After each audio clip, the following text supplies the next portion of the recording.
engagé que Amir Abouraoui. Il était aussi influent face à Hira que Amir Abouraoui. Il a fait un travail exceptionnel sur les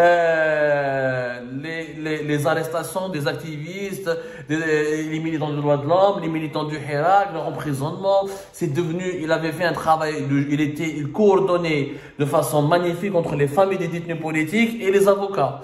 Il est devenu une des sources des médias algériens et internationaux sur le calvaire, le cauchemar, ou les dossiers, sur les tenants, les aboutissants des dossiers des détenus politiques en Algérie. Alors, on me bloqué en Tunisie depuis plusieurs mois. Où les Tunisiens ont failli, ont voulu l'expulser.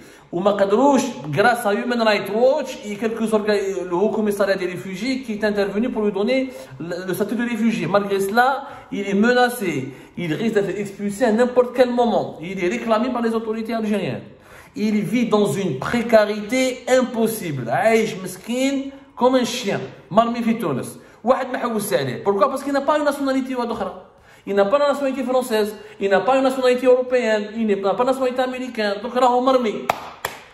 Il est à la merci. Slimane Bouhafs, le militant kabyle, le militant de la cause berbère, bon, il a des tendances maquistes, on va dire. Mais parce qu'il est algérien, on l'a livré comme un sac de semoule. Rappelez-vous, l'affaire Slimane Bouhafs, je pense que c'était en 2021, si je ne me trompe pas. Ils sont légion, les opposants algériens, les activistes, les personnalités algériennes qui, parce qu'ils n'ont pas de nationalité européenne, française notamment, ou occidentale ou américaine, et qui se retrouvent à la merci des lois les plus liberticides et qui se retrouvent à la merci des procédures d'extradition lorsque les autorités algériennes les réclament pour des délits politiques ou des délits d'opinion. Quand tu as uniquement les papiers algériens, tu ne vaux rien. La leçon ou le principal enseignement de l'affaire Amir Abouraoui. Pourquoi on en est arrivé à ce point? Parce que la nationalité algérienne a été dévalorisée. Qu'est-ce que c'est qu'être algérien dans les années 70? Dans les années 60, après l'indépendance du pays, être algérien à l'époque, c'était une marque de prestige. C'était une marque d'honneur. C'était une fierté, un pays qui était nouvellement indépendant, qui soutenait tous les pays en lutte pour l'indépendance du pays. On était admiré pour notre combat révolutionnaire. Alger, on appelait ça la Mecque des révolutionnaires. Les étrangers venaient tous voir l'Algérie pour voir cette expérience révolutionnaire qui était en train de se construire. Depuis le début de la décennie noire, à cause de la décennie noire, être algérien, on était automatiquement suspecté comme étant tout Algérien était suspecté d'être un terroriste. On était suspecté automatiquement de faire partie d'un groupe terroriste. L'image de notre pays a été salie, notre pays a été discrédité. Nous sommes devenus aux yeux du monde un ramassis de haragas, de terroristes et de généraux corrompus et de dirigeants corrompus. Dès la période de Bouteflika, des efforts de reconstruction ont été faits. Et on a commencé, l'isolement international de l'Algérie a été rompu. L'Algérie est revenue petit à petit, dans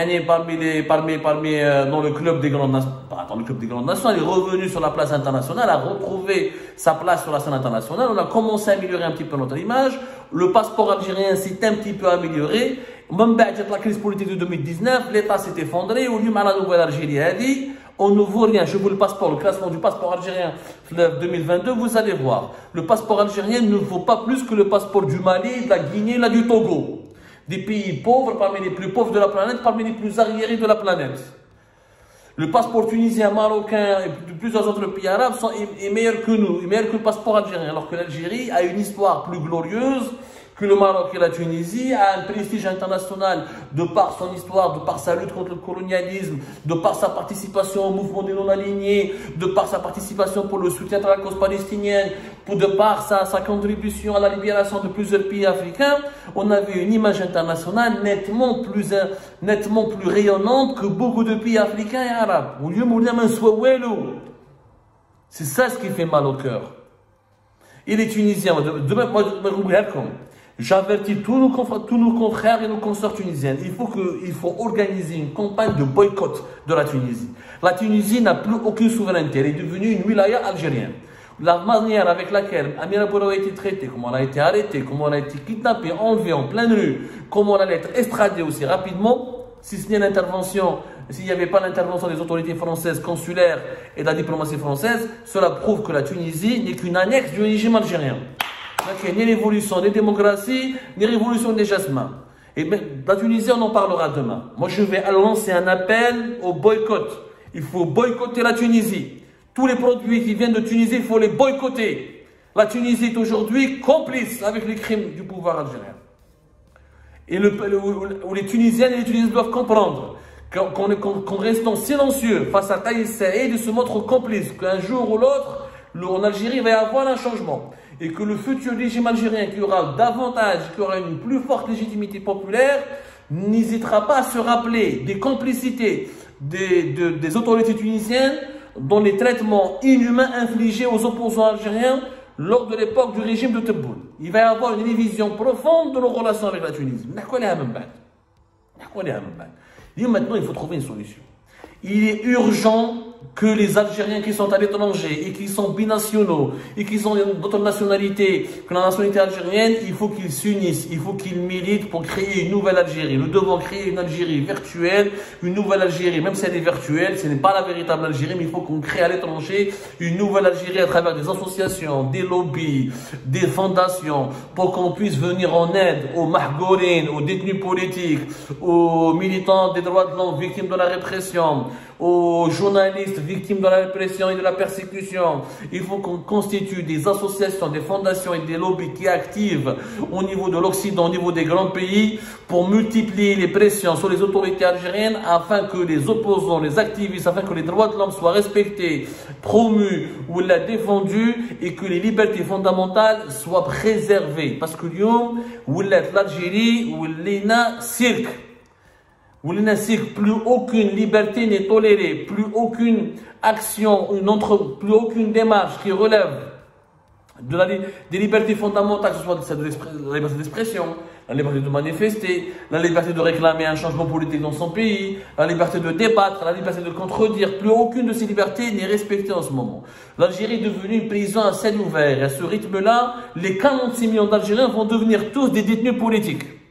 Il faut que les Algériens qui sont à l'étranger s'activent et jouissent comme elle l'a fait Madame Amira Bouraoui, mais Mademoiselle Amira Bouraoui, comme elle l'a fait, elle a bien su tirer profit de sa nationalité française pour retrouver sa liberté et s'exiler en France et venir en France afin de échapper à la machine de la persécution ou de l'arbitraire du régime algérien.